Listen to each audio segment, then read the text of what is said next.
Hello, good evening and welcome to the program. This is Daily Politics on Trust TV. I'm Abdullahi Ahmed. Tonight, the political temperature in Nigeria is rising. We begin with the ruling party, the APC, where it is in the spotlight following the sudden resignation of its national chairman, Abdullahi Ganduje. But stepping down under a cloud of controversy.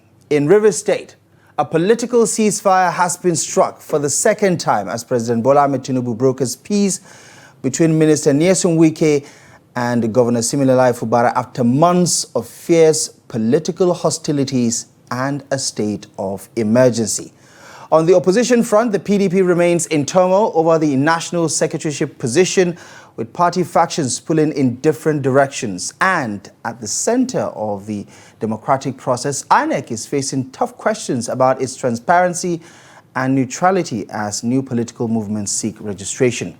Well, to help us navigate all of these political talking points, I'm joined tonight by Emmanuel Osemeka, a political commentator and analyst, and Nurudeen Hammanyero is a stalwart of the APC. They're both here to provide us with some context as well as analysis on some of the day's biggest political developments. Gentlemen, good evening to both of you, and thank you so much for joining me on the program tonight. It's good to see you both. Good evening, Tom. Right, let's start with the biggest offering of the day. I suppose one that took many Nigerians by surprise. I don't know how many people saw this coming, but let me start with you, Nurudeen. Your national chairman has resigned. Step aside, whatever the case may be. Your initial reaction to this one? I foresee this coming. You know, I have always been consistent with my take on Ganduje as a person in the position of the national chairman. I said it long ago, I think in the first year of this our administration, when the renewed up agenda with the policies that is heating up the atmosphere of this country, and people are losing hope because at that time, all we could hear, or most of the things you see, were not really friendly. I kept talking about party communicating to Nigerians in line with the manifesto of the president, because communication is key in every aspect of life. As much as you can communicate to people, it bridges a lot of gaps. Some people talk because they don't understand.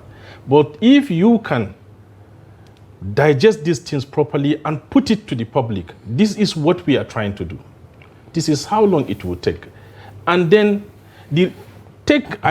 one of my criticism of Ganduje was take the renewed up agenda as a package.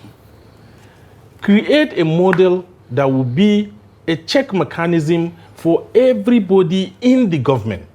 We have governors, we have senators. Okay, one of the major things we have done in this administration is to take away subsidy. There is a plan for subsidy, but we said it's gone. And it went very hard on Nigerians. And the president kept saying it. In his first Independence Day broadcast, he said it. His vision was to make life meaningful to Nigerians. And part of it is monies that he has gotten from subsidy, he gave it to governors. And that is why he said no governor gets less than 3 times his normal allocation. Now, party ordinarily in support of the government, because I don't care about the SPV people always regard our party like special. Let me technically define what I call vehicle in a party. Every party is a vehicle. The president is the driver when he becomes the president. Otherwise, during the election, the national party chairman is like the driver, and all of us are passengers.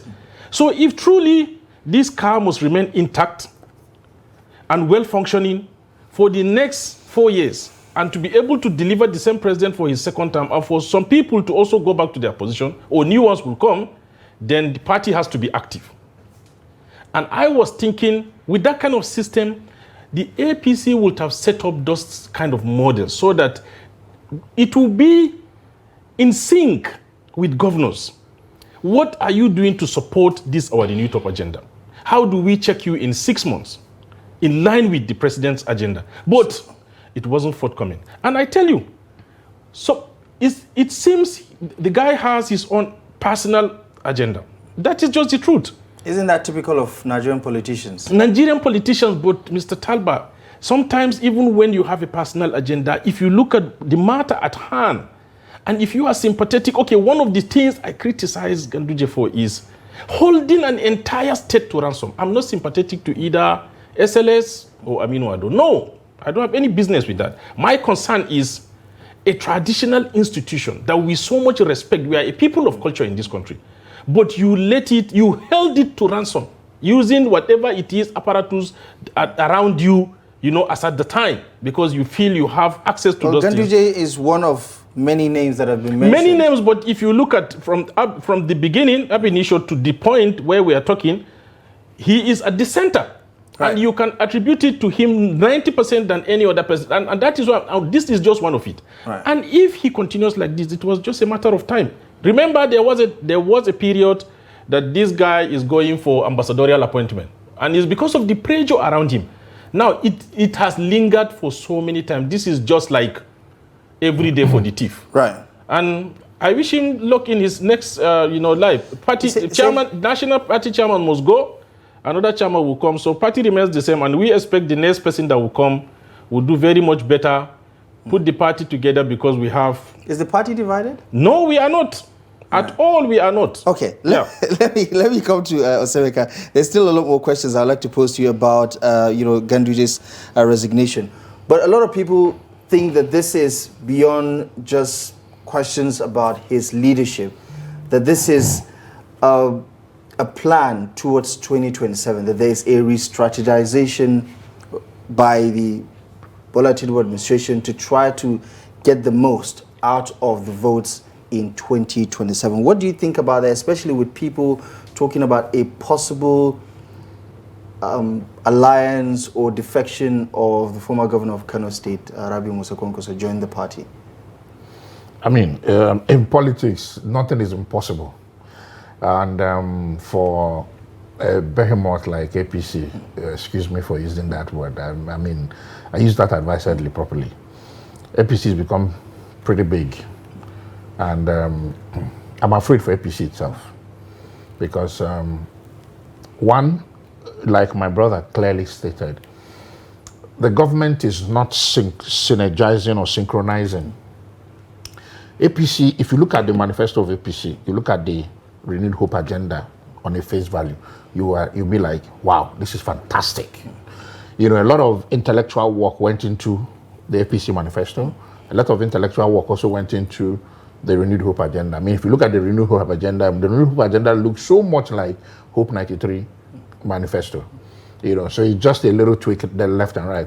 Now, if you're talking about the SDP, the MK Abiola manifesto, if you look at it critically, you see it's a lot of MKO programs that Tinubu picked up, which is good. There's nothing wrong with it. But the challenge here is that the government is not following through with what it has put on paper to say, this is my covenant with you. I recall the president, during the campaigns, visiting, interest groups, stakeholders like LCCI and the rest of them. And he made, accords, or what I mean, I can't remember what was. There were resolutions reached, there were, sort of like an MOU to say, this is what I'm going to do. This is how I'm going to travel. It's been 2 years. If you look critically, those things have not been followed. If anyone has been followed, it's being done haphazardly. And this is where the party comes in. Because if you had a functional party, a functional leadership at the party level, like, excuse me for trying to do some level of comparison because that's my strength. If you take a look at the days of John Odigi Oyegu as the chairman of APC, and bring it back to the days of Adams Oshomole. You saw vibrant leadership. How be it controversial? I mean, there's no way you will be a national chairman of such a big party like PDP or APC or whatever that you will not step on toes if you want to do the right things. Some people will not like what you've done. Some people will like what you've done. But if you look critically, on a lot of the achievements that can be attributed to these two gentlemen that I just mentioned, goes beyond even the party primaries, because where they had challenges were at the party primaries level. But when it came to Ganduje, who supposedly was handpicked. He was not supposed to be there. He was not elected. The former chairman resigned, and the president picked him for whatever reasons. So that alone unsettled the dynamics within the party, because he was just coming from the state government. Now, many have said some of the things you've said about maybe the likelihood of Alhaji Musa Kwankwaso coming into the party, and you know fully well that him and Ganduje will not see eye to eye. It remains to be seen. Time will reveal all things. But like I said, clearly there are a lot of things that Ganduje has not done, and there are a lot of things he has done that he ought not to have done. He left the management of the party and began to play core politics where it was not necessary, and the party suffered. Right. One of the things he failed to do was also to manage the outcomes of the likes of El-Rufai. Because when El-Rufai was, in my view, disgraced, he ought to have reached out to bring him and find a way to, calm nerves. But he failed in those responsibilities. People will say, oh, Tinubu should have done. I said, no, Tinubu cannot do everything. There are things the president will do, there are things the political parties will do. And that's why you see that many people are angry with the National Working Committee of the PDP today, because they have shown zero capacity to lead. Right. Yeah. Okay. Nurudeen, coming back to you, right? Let's get into the details. The APC stock has been rising, especially this year. The defections. Very well. And for obvious reasons. A lot of people would say before Ganduje, you had 21 governors, right? Now you have about 23. And more are expected to still join, right? I mean, it's clear that his record is, on paper, fantastic. So where is this perceived lack of capacity or poor performance coming from? I mean, what can you substantially point at in terms of his record? I wouldn't want to connect the defection, the movement of governors, I say, into the APC and his capacity to deliver. I wouldn't want to look at that, because you're saying he has no part to play in negotiating, absolutely, joining APC? Absolutely. I don't see... He's just a bystander? But what I'm saying here is, if you look at the defections we are facing now, the governors that moved from their own party into the APC, particularly are from the south. And already there is this, the atmosphere is tensed. There is this feeling going on, like my brother said about the defection of Nasir El-Rufai, the coalition forming, the PDP also trying to put its foot together. Arithmetics are just playing. And there is this feeling that some Southerners are already whipping that sentiment. How do we consolidate to ensure that it remains in the South no matter what, 2027?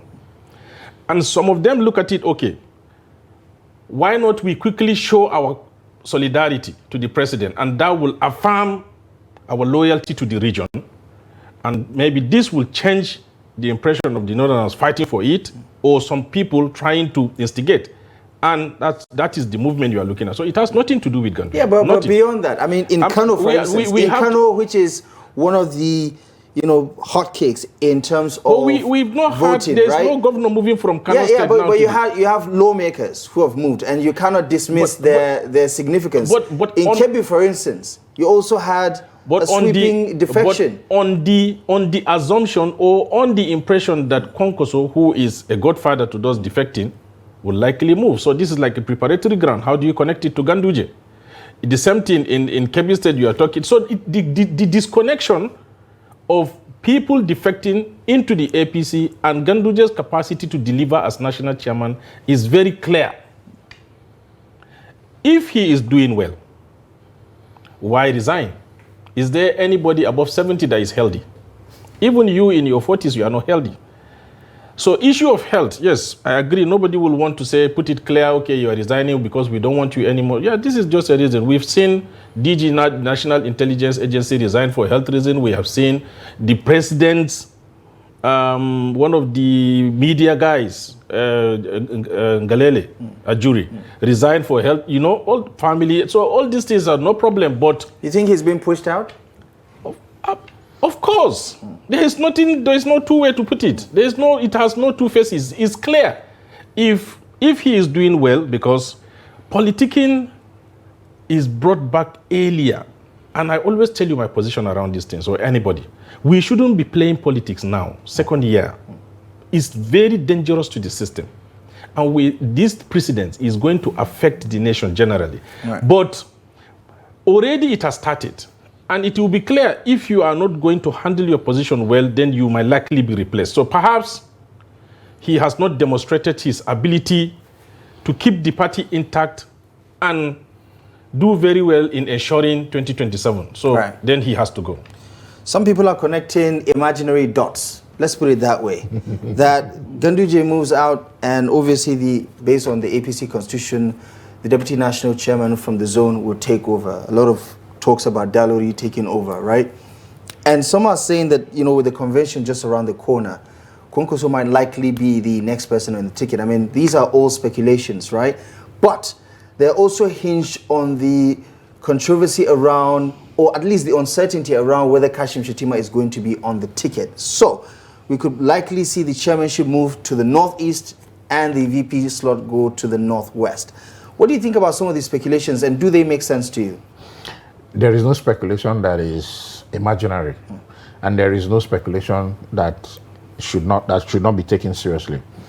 You see, in politics, it's all permutation, speculations, and of course the real issue will come out, or the real things will come out.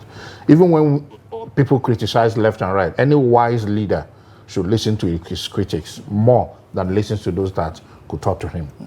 So the fact remains, number one, the national chairmanship of APC was supposed to come from the North Central, not Northwest. When Alhaji Abdullahi resigned, what should have happened was that APC should have gotten someone from the North Central. Sure. Unfortunately, the president, in his own wisdom, chose Ganduje from the Northwest for whatever it's worth. And all through these 2 years, we've seen how everything panned out. Now, in APC and the president's wisdom, let me borrow my brother's words, they chose to begin to play the politics of 2027 before the midterm.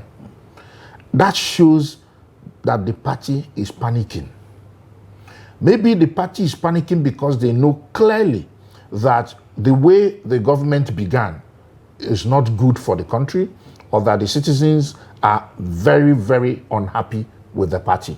And probably they are yet to have a hang on how to, redirect the policies that they mismanaged ab initio. However, it's not as if the president has not done a lot of fantastic things. He's done some very marvelous things. For example, this tax law is one of the best things that has ever happened to this country. You know me, I'm very straightforward and I'll shoot straight.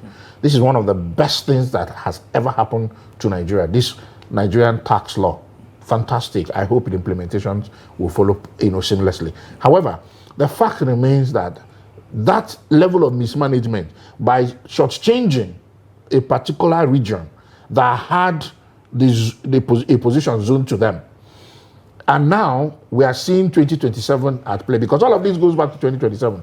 So whether it is because Kwankwaso is coming or not, it doesn't matter. Don't forget, in 2023 election, Kwankwaso only got 1.something million votes, 1.1 or 1.2 million votes. 1.2. The other candidates got a larger chunk of the vote. So the question is, to what extent is Kwankwaso's presence, or what is the Kwankwaso's, what's the word?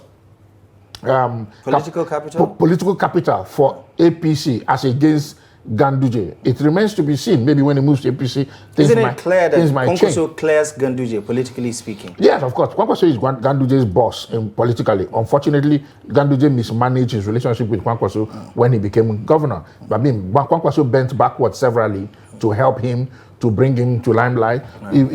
He did a lot for him. Unfortunately, he mismanaged it first by making Kwankwaso not to return to Kano for 3 years, until a whole lot of things are. But be that as it may, whether the president decides to drop Kashim Shettima, or just like Ganduje has been dropped, the game remains that one, across the length and breadth of the North, the ordinary citizens are not happy with APC and the president.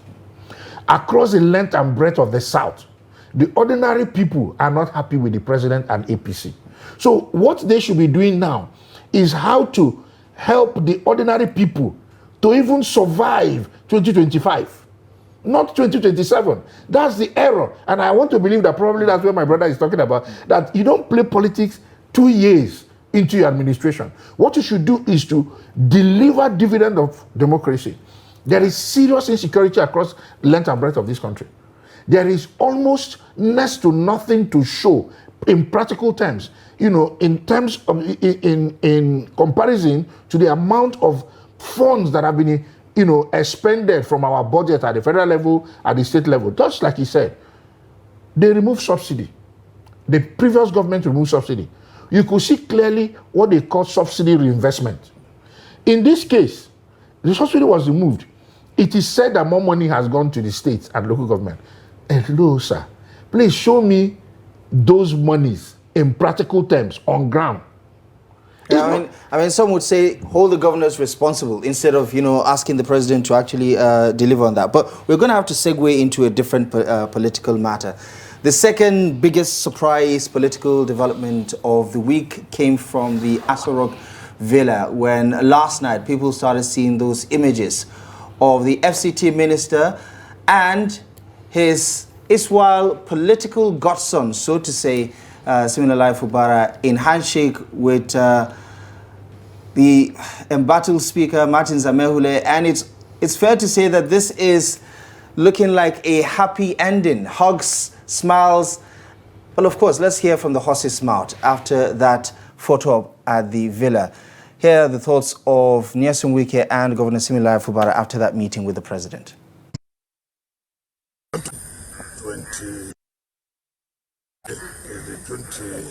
26th of June 2025 that peace has finally returned to the state. We all agreed to work together with the governor, and the governor also agreed to work together with all of us who are members of the same political family. Yes, just like humans, you have a disagreement, and then you also have a time to also settle your disagreement, and that has been finally concluded today, and we have come to report to Mr. President that is what we have agreed. So for me, everything is over, and enjoy everybody who believe to work with us, to also work together with everybody. That there's no more acrimony, there's nothing to say we are disagreeing. We have all agreed on everything. So thank God. For me, it's a day we have to thank Almighty God. For me, it's very important that this day has come to be. What we need for the progress of Rivers State is peace. And by the special grace of God this night, with the help of Mr. President and the agreement of the leaders of the states, including our leader, peace has returned in Rivers State. We'll do everything within our power to make sure that we sustain it this time around. Thank you. All right. A happy ending or a total surrender? This is, of course, part of the analysis that greeted those developments. But I suppose all is now well that ends well in Rivers State. Gentlemen, we obviously, didn't expect this at this point in time. I mean, there have been insinuations and speculations when the Senate President was in Akwa Ibom talking about the subsequent states that would join the APC, and he mentioned Rivers in the part of the mix. But let me start with you, Nurudeen. Your thoughts on this one? Yeah, I'm happy. First of all, I always emphasize on the need for us to strengthen our democratic institutions. And this one being the longest one, which is 26 years today down the line, from 1999. Of course, we are evolving gradually. Yes, not to our expectation, but whether we like it or not, there are changes on the way. And I personally only supported the removal of Fubara for security reasons and economic reasons, to keep Rivers State intact, for revenue generation to continue, and to avoid giving room for people with sinister motives to come and vandalize. More so, we have a border with foreign bodies. Now, this happening, very fantastic. I like it, and I'm looking at it as victory for Fubara himself to go back, because he was voted. This is a mandate given to him. Let him go and make sure he has fulfilled this mandate. It's like a promise to the peoples of Rivers State. Victory for Wike, because it's politics. When you have somebody under you who you have supported, and you feel he is not doing well, sometimes it's not everybody that wants to give away or let go. They tend to fight back, and this is our system. It will take us time for us to really, put this thing in order. Victory here for him is that the man has succumbed to the pressure, but he should also let him be the governor.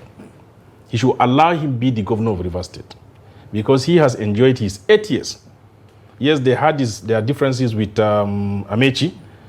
We saw how the whole thing panned out at the end, but nobody was again putting pressure on him unnecessarily. So he enjoyed his 8 years. So he should please, the president, I'm sure, must have make sure that this will happen. Let Fubara finish his term. It's left for the people of Rivers State to decide whether he deserves a second term or not. And victory for the president, he has shown leadership, because this is what president should be doing. Yes, he has allowed the military to, the emergency rule to come in and stabilize the state. We've not been hearing any cases of vandalism, any cases of, we've not been hearing anything of such. But he has finally, put the nail on the head, reconciled the two parties, all aggrieved, followers of these giants in River State. I'm sure will also come to terms with it, and River State will be at peace. This is very important for River State and Nigeria at large. So congratulations to the president, very important, and to Fubara himself, because I want to see him continue as the governor, because he was voted, and victory for River State. Happy ending or the calm before the next storm? Because we've been here before with a peace deal at the initial stage. I'll take the latter. I think it's a calm before the next storm, honestly. If you look at those images, you will see clearly, the only person I see that is genuinely excited is Wike. If you take a look at Fubara, take a look at Amaule, you will see that it's as if, the president is also happy, isn't it? I mean, it's a win for him. You see, the game is simple. The fight was not between Wike and Fubara. The fight was between the president and Fubara. That's the gospel. That's the gospel truth. Wike couldn't have done anything to Fubara if the president didn't support him. All the state machineries was used against Fubara. But it was clear to him that he did it. I mean, this was not according to him. He was on record saying that he wanted Fubara removed or impeached. Fine. Not even suspended. You may want Fubara removed, but there is a law. The job of the president is to ensure. He said he took an oath to the Constitution, to defend the Constitution. He took an oath not to allow his personal interest to override. But I'll leave it there. I don't want to go beyond that. But the fact remains, you take a closer look at those images, you will see. But you see, I'm happy, finally, Fubara surrendered. Because if you check, Wike is there with all his men. Fubara is there alone. Actually, he has his chief of staff there. Where is he? We didn't see. Actually, he's actually in the picture there. If we can roll the image Where is he? again. Please show me. Let's go to the next slide. Is immaterial for me. Uche Jumbo is right there behind Where is him. Uche Jumbo? Yeah. Uche Jumbo is right there. I think the man just next to the man with the hat, if I'm not mistaken. Yeah, that's exactly Uche Jumbo. Right. So the point is, for me, is that the reality is that Fubara surrendered. A lot has happened from when the emergency, in my view, the unconstitutional emergency rule. Because the Constitution is very clear on how emergency should be done. You don't touch democratic institutions. When you do emergency rule under a democratic setting, what you have done is that you have given powers to security agencies to arrest and detain without charging to court. So that's what emergency is all about. So it's like you heighten the security in the area, but all the democratic institution remains in place. But how be it? 1.4 trillion budget, almost 1.5 trillion budget has been passed. the administrator has made significant changes to the government in Rivers State. Now, the exciting thing or the interesting thing is to see how maybe in a couple of days the president will knock off the emergency rule, Fubara and the state assembly will go back. Is to see how they will navigate the murky waters, you know, from 2025 to 26 to 2027. Of course, there are things we are hearing that Fubara will not seek a second term. I don't even, if I were Fubara, I wouldn't even seek a second term. What am I seeking a second term for? The reality is that, like you clearly said, I cannot be governor, you won't let me be a governor. It's not possible. If in my view, I felt that if the emergency was not given, Fubara would not have been impeached. Because the truth is that there are specific provisions that has to be met. Even if the state assembly goes against those,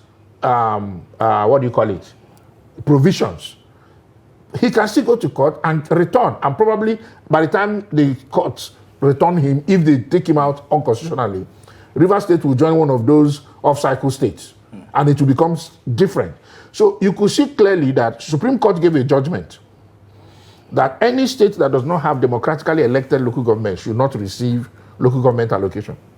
But Rivers State today has sole administrators at the local government level, and monies were released to them. Is that not against the provisions of the ruling of the Supreme Court, which today stands as our law?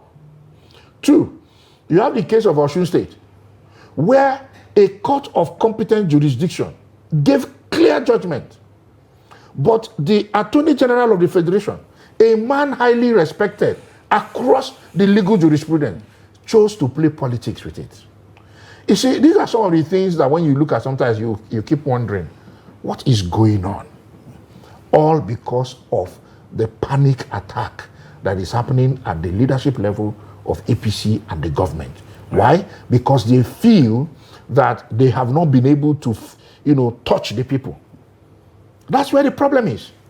Why people are claiming that, the coalition, Atiku will continue to run. The reality is that Atiku knows that the most popular and most widely accepted candidate today in Nigeria is the Labour Party presidential candidate. Is even more popular and more accepted than him, Atiku, today. But the number shows that Obi is the third most popular. I don't know where you're getting yours from. From the election results. We're talking about the most. I'm talking of today. I'm not talking about the result of 2023. There's no polling to show that, is there? We're talking about widely accepted.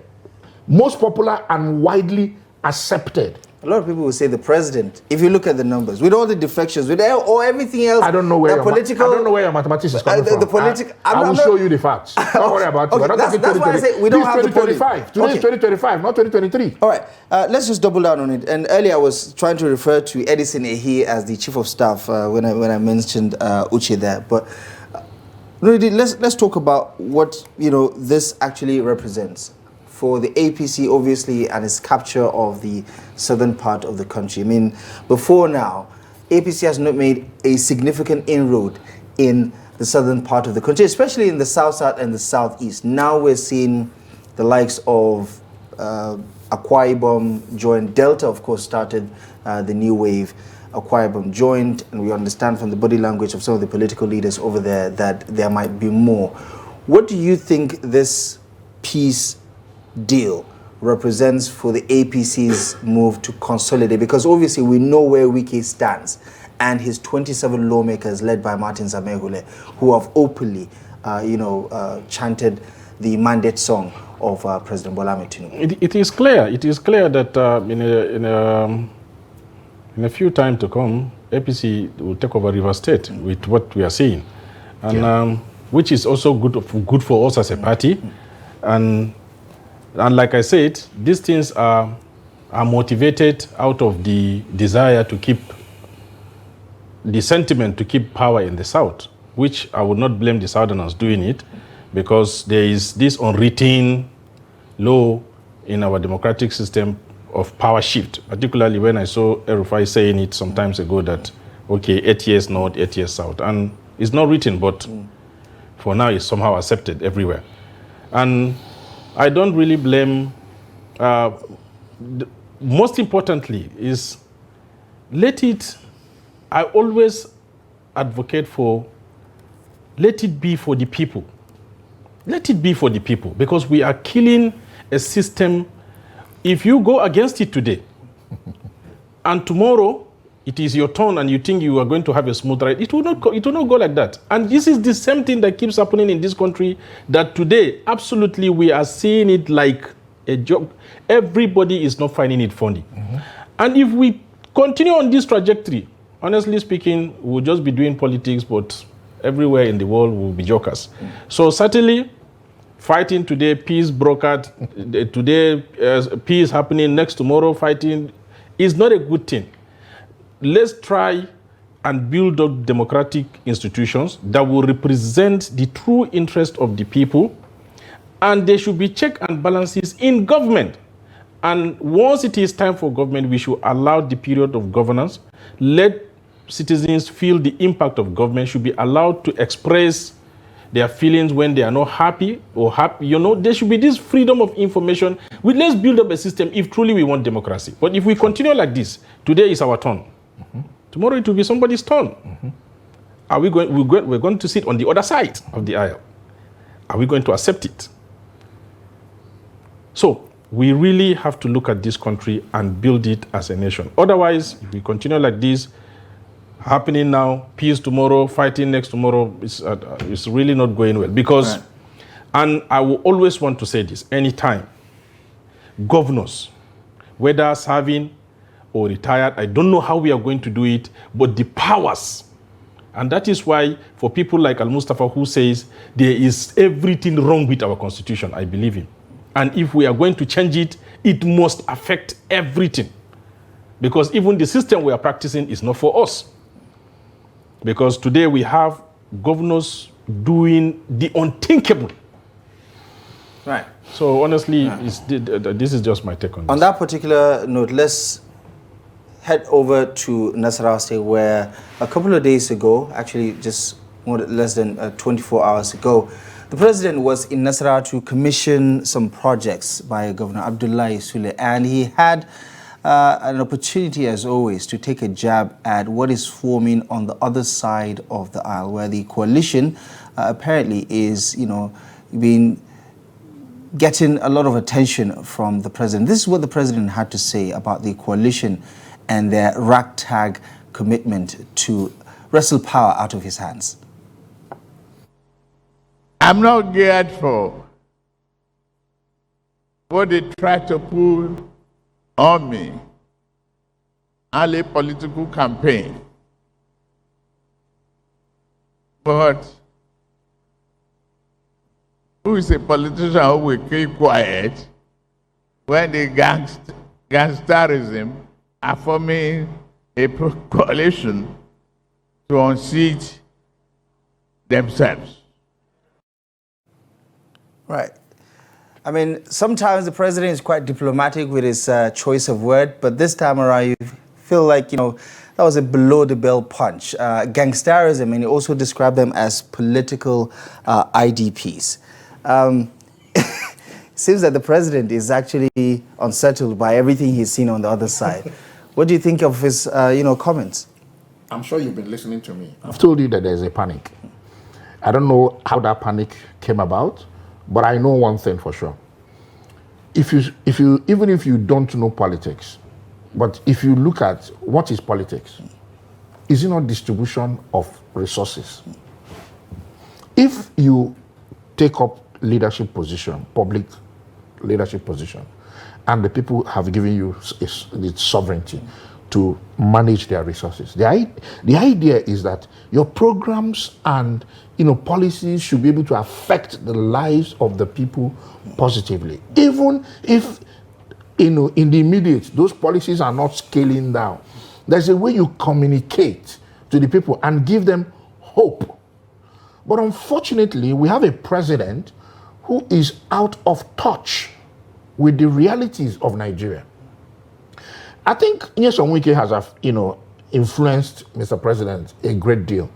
I've known him, I've followed his politics for a long time. He has a way with words. But I've not known or seen him to use such loose words. The other day he talked about making agriculture sexy. And I'm like, whoa, that's not presidential. There are certain words you don't use. Even if you try as much as possible to be a Donald Trump. Donald Trump is not having it easy, even with his style. He goes back and forth and appears, like an unserious 5 years old. But unfortunately, we don't have the system you have in America. So whatever comes out of the mouth of the president of Nigeria is like law, it's like policy, it's like direction, it's like instruction. Now, when you, as a president, you tell your base that the other side are gangsters ganging up against you, what do you think would happen to an overzealous supporter? He might wake up and say, oh, in order to show the president that I'm for him, let me do A, B, or C. So those are some of the things he needs to be very careful about, unfortunately. But I see that all of this is as a result of the panic. And that's why you see all these movements left and right. But I told somebody, I was talking to a radio station the other day, where we were discussing the issue, the state of the nation. And I told the radio station, I said, look, 2027 is a long time. 2025 is half year gone. There are still 6 months to go in 2025. A lot can still happen. Those people that moved from PDP or Labour Party or wherever, SDP to APC, you'll be shocked how they would run out of APC. He said, why do I say so? I said, I'm just saying. There's free movement in Nigeria. Today, like my brother clearly said, what is happening, not necessarily talking about the movement, he's simply saying, let's have a civil democratic practice. Let's have good governance. Because if you do it today, anyhow you like, or you do brigandage, and it's favoring you, tomorrow, if it's done to you, will you like it? That's the question he asked. Right. And that's the truth. Yeah. And in talking about that, political IDPs, sometimes political rhetoric, when you're talking about your opponent, you're not usually nice about it, right? Unfortunately, that's the reality of politics. They have to be the bad guy for you to be the good guy, right? It's a zero-sum game. But are you unsettled as a member of the APC when you see what's happening on the other side? I'm not. And what is good for the goose, is good for the gander. Like I said, it's very, very inappropriate to start politicking now. And the way and manner they have been going about with it, I can see you get to see some reckless, referring to the APC or people who are around the president as bandits, describing some people are agberos who won election, all kind of names. So sometimes, yes, politics is politics. It's how you are able to subdue your opponent, And if we get to see some replies, I've seen Onanuga just today, was it today or yesterday, replied the man, Nasir El-Rufai, who made some derogatory statement about the president, reminding him that he is not doing it for the first time because his boss, who is his first employee, has said a lot of things about him in his book, and they are just telling him, okay, we know who you are. You have a short man syndrome. So if the president also get it loosed in this manner, to be honest with you, I wouldn't blame him, because sometimes hearing it from the horse's mouth also speaks volume to the opponent. Because how can you describe, no matter how reckless you are, this is a sitting president, how can you describe him to this level of a bandit? We know what bandits have been doing in this country. Yes, there are bandits, classification of bandit. I always also want to say there are bandits in politics, there are bandits in the office. We have bandits even... as a metaphor, right? Yeah, as a metaphor. But in the manner it was showcased, it was completely insulting. So yes, there are a lot of people that ordinarily should reply this, not the president. But if he goes out of his way to do it, it's like look guys, I'm also a politician like you and I can fight my own battles.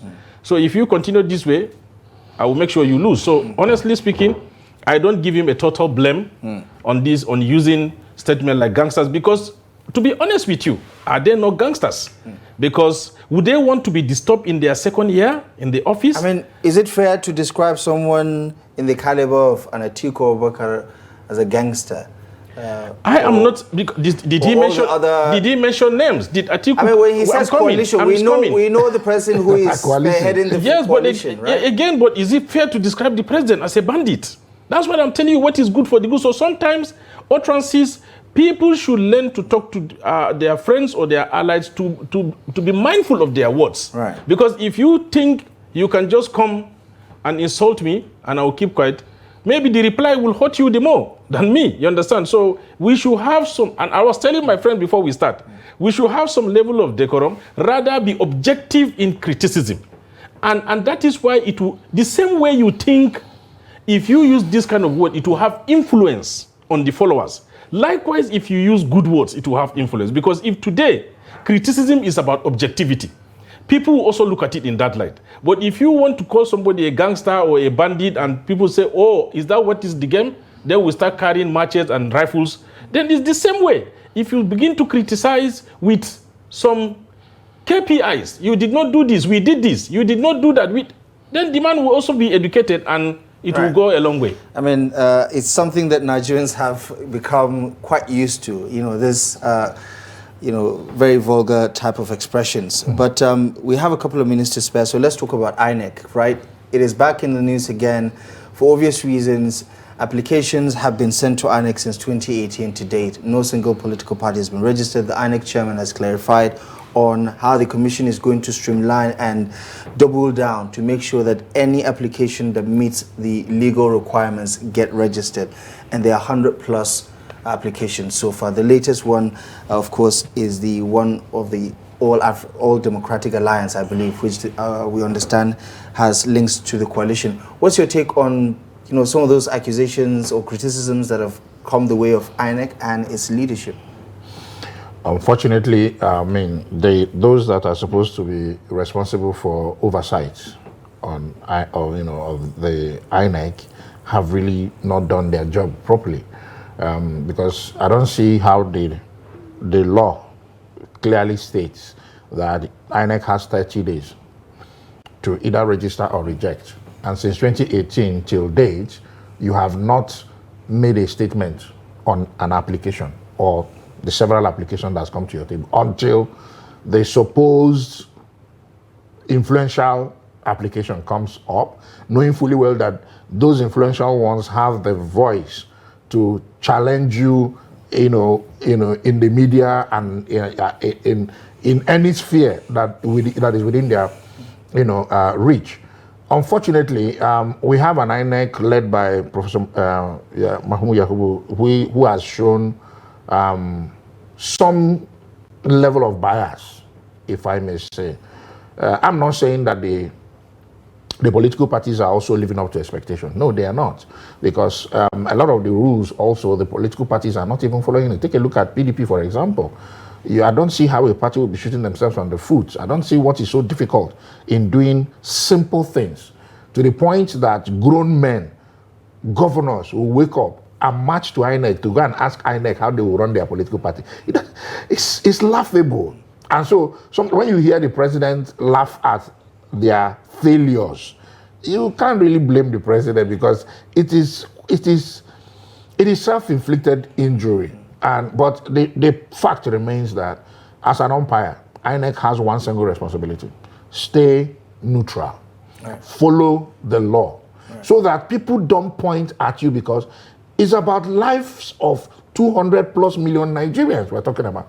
So that nobody will point to you and say, oh, tomorrow this is what you did. But we've not been very lucky with the leadership of INEC from inception, except for Jega, whom we can single out and say, yes, Jega was really, What's your assessment of this? I mean, 100+.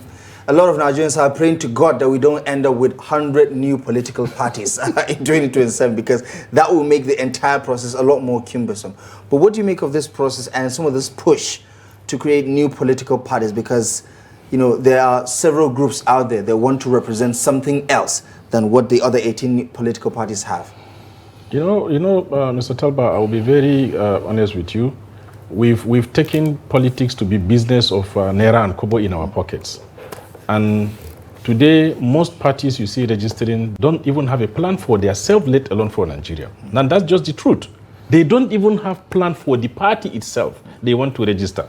The general feeling about party registration, we have seen it from smaller parties who could not survive a year or two down the line, is mostly how do we register a party, come together, pose ourselves as a threat to an existing a party or a stronger party so that we will negotiate and cash out of it. So the issue of cashing out is why you see those numbers piling up to 100.